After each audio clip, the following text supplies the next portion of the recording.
Olá, amores! Em nossa aula de hoje, a aula de ciências, nós iremos estudar sobre o ser humano e as células. Então, vamos lá. O ser humano é um indivíduo pertencente à espécie viva que se distingue das outras por possuir inteligência, que pode usar para elaborar conceitos e realizar outras atividades intelectuais. Isso é o que significa ser humano. Então, essa denominação também pode ser usada para se referir aos membros da espécie de modo geral, como, por exemplo, o ser humano é um mamífero. A espécie a que pertencem os seres humanos é a espécie humana que tem o nome científico de Homo sapiens. Então, esse nome científico que podemos traduzi-lo como homem que sabe, foi cunhado pelo médico e naturalista sueco Carlos Linneu. A espécie Homo sapiens é a única pertencente ao gênero Homo, que ainda existe, né? Então, aprofundando mais a questão do ponto de vista biológico, os seres humanos são hominídeos. Então, o gênero Homo, a que o ser humano pertence, faz parte da família Hominidae dos hominídeos, assim como fazem parte dela as espécies pertencentes aos gêneros Pan, no caso os chimpanzés, gorilas e pongo. O que caracteriza o ser humano? Então, entre as características dos membros da espécie Homo sapiens, que colaboram para distingui-los dos outros animais, podemos citar racionalidade, consciência da própria existência, consciência da própria morte, organização social na forma de grupos como famílias e nações, capacidade de fazer uso de meios complexos de comunicação, entre os quais podemos citar fala, escrita e gesto, capacidade de pensar de forma abstrata e capacidade de criar construções intelectuais, como hipóteses, teorias, ideologias e religiões. Nós podemos também destacar outras características do ser humano, como ser mamífero, ter polegares opositores, ser bípede e fazer uso de ferramentas. O corpo dos seres humanos funciona como uma grande máquina em que todas as partes precisam estar em sintonia para que a vida humana seja garantida. Dessa forma, é muito importante cuidarmos do nosso corpo. Então, como é feito esse cuidado?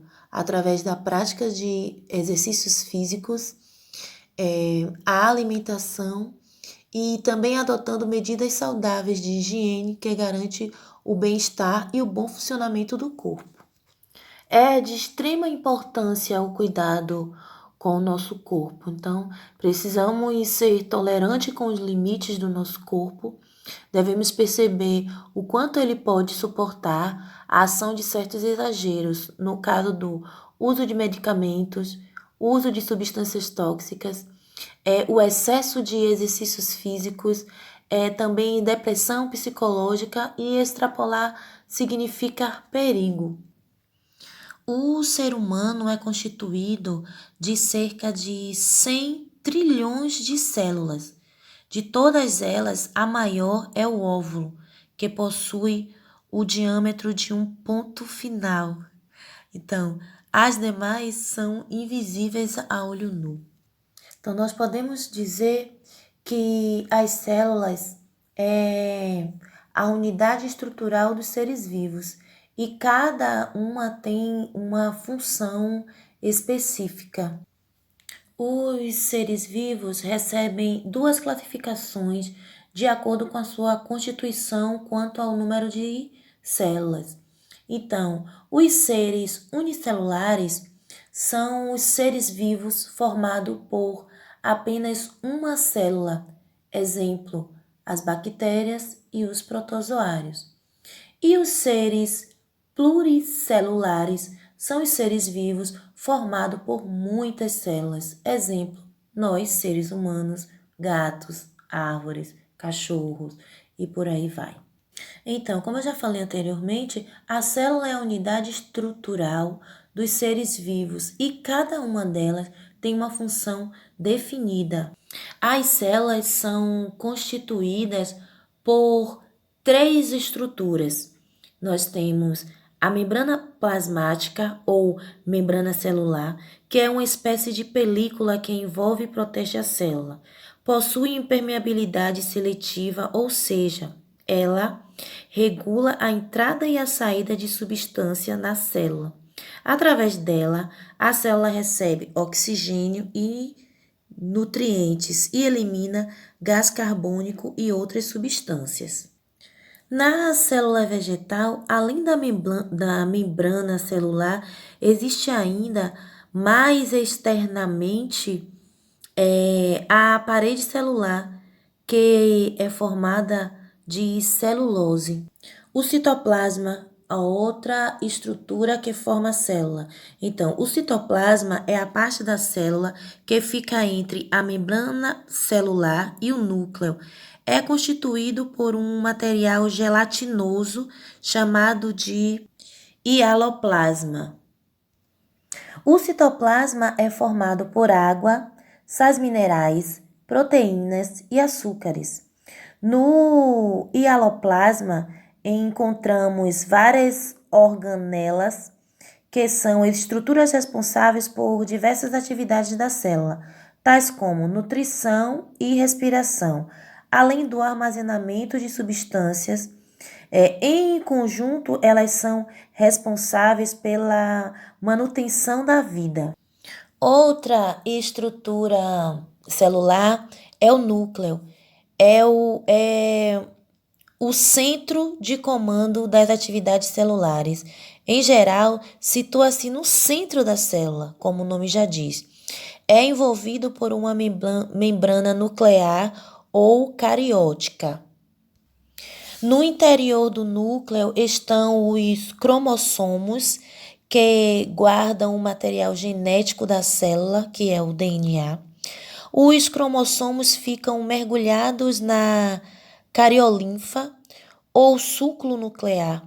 Então, material gelatinoso que preenche o espaço dentro do núcleo. Podemos classificar as células como células epiteliais, células nervosas, células conjuntivas e células musculares. Quanto ao tamanho, as células podem ser classificadas como macroscópicas, que é quando podem ser vistas a olho nu, o exemplo, a gema do ovo é uma célula, e também microscópicas, quando só podem ser vistas com o auxílio de um microscópio. Exemplo, as células do sangue, do tecido pulmonar, dos tecidos dos músculos e as células nervosas. Então, as células agrupadas formam tecidos. Um agrupamento de tecidos formam um órgão. Os órgãos reunidos formam aparelho ou sistema.